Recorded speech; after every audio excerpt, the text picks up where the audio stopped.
ठाणे शहर आणि परिसरात सकाळपासूनच मुसळधार पाऊस सध्या कोसळतोय। पावसाचा जोर कायम राहिला तर सखल भागात पाणी साचण्याचा धोका आहे। पावसामुळे रस्ते वाहतुकीला देखील मोठा फटका बसलाय। अनेक ठिकाणी सकाळच्या वेळेत वाहतूक कोंडी झाल्याची दृश्य समोर आली आणि याचाच आढावा घेतला माझ्या सहकार्यानं।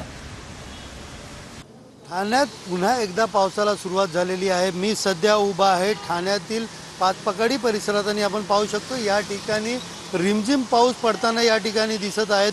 एकंदरीत पाहायला गेलं तर 2 दिवसाच्या विश्रांतीनंतर अधूनमधून पावसामध्ये संततधार जी आहे पावसाची सुरू होती।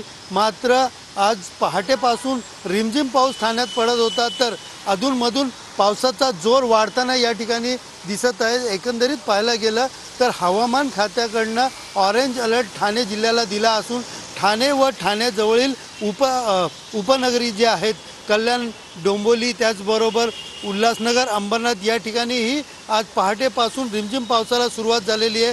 मात्र पावसाचा जोर अधूनमधून वाढत असल्याने अनेक सखल भागामध्ये पाणी साचण्याची शक्यता ही मोठ्या प्रमाणात वर्तवली जात आहे। हवामान खात्याच्या इशाऱ्यानंतर मधून दुपारनंतर पावसाचा जोर वाढला तर सखल भागात मोठ्या प्रमाणात पाणी साचण्याची शक्यता वर्तवली जात आहे।